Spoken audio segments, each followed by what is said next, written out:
Halo sahabat sekalian, ketemu lagi di channel PLT Sederhana. Kebetulan kali ini saya sedang memasang MCB di sini, terutama ininya ya, relnya ini saya sudah pasang di sini. Kemungkinan kalau MCB-nya bisa digeser ke sana ke sini. Nah, sahabat, dalam pemilihan MCB itu ada beberapa hal yang harus diperhatikan. Jadi beberapa hal tersebut diantaranya, sahabat, yang pertama itu adalah pemilihan ampernya, sahabat. Ampere MCB, tentunya sahabat sudah paham ya. MCB itu ada yang 6 ampere, ada yang 2 ampere, ada yang 10 ampere, ada yang 20 ampere, 100 ampere dan sebagainya, sahabat ya. Tentunya kalau yang pemilihan ampere itu sudah paham, sahabat ya, sudah paham, sudah ngerti ya.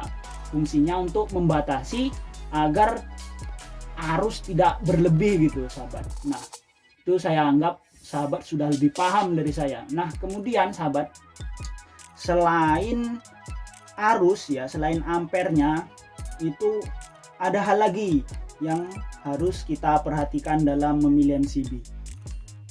Nah, hal tersebut adalah kurvanya, sahabat. Jadi ada kodenya, seperti ada C berapa gitu sebelum menulis ampernya, seperti ini, sahabat.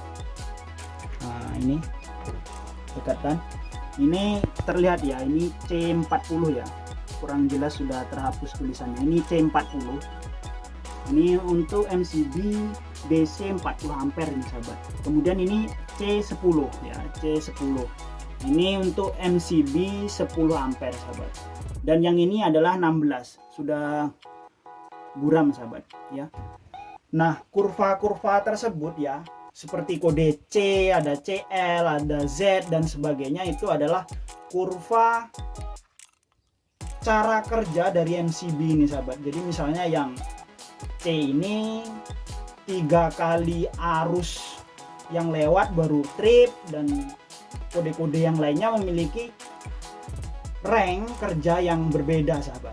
Nah, selanjutnya, sahabat, tips yang harus diperhatikan lagi itu adalah MCB ini ada dua macam, sahabat. Ada yang DC, ada yang AC, sahabat. Nah, apakah bisa MCB AC kita gunakan ke sistem DC, atau sebaliknya MCB DC kita gunakan untuk AC? Sebenarnya bisa, sahabat ya, bisa, tapi kita melewatkan satu fungsi.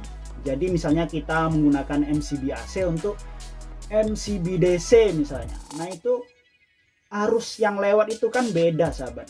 Arus AC beda, arus DC beda gitu, sahabat. Ketika kita menggunakan MCB AC pada sistem DC gitu, nanti pas ketika sudah mencapai arusnya, misalnya kita menggunakan MCB AC 16 ampere untuk sistem DC gitu. Nah, ketika sudah 16 ampere nanti nggak trip, sahabat, karena beda arusnya, arus yang lewat itu beda gitu, sahabat. Nah, salah satunya gitu, sahabat. Nah, kemudian ini yang biasanya sering dilupakan, bahkan saya sendiri tidak kepikiran ke situ, sahabat. Jadi yang ini adalah setiap MCB itu memiliki tegangan kerja ataupun rank ya, rank tegangan kerja. Ada yang 400 ya, ada yang 100, ada yang 80, ada yang berbagai macam. Ada yang 440 ya, tegangan kerja itu sudah tertulis jelas sebenarnya, sahabat. Tapi kita kadang hanya membelinya gitu saja tanpa memperhatikan yang itu. Nah, contohnya ini, sahabat, kita dekatkan ke sini. Mudah-mudahan masih terlihat. Nah, ini terlihat ya, sahabat ya. Ini DC 440 volt, sahabat.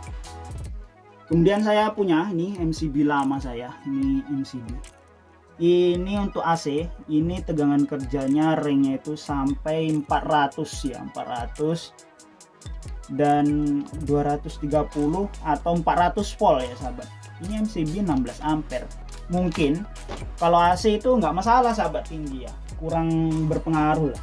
Tapi kalau DC sahabat bayangkan seperti ini MCB yang ada di depan kita ini MCB DC 40 ampere dengan tegangan kerja sampai 440 sahabat. Jadi kalau misalnya kita ingin memproteksi tegangannya gitu sahabat, itu harus sampai 440 volt baru trip sahabat.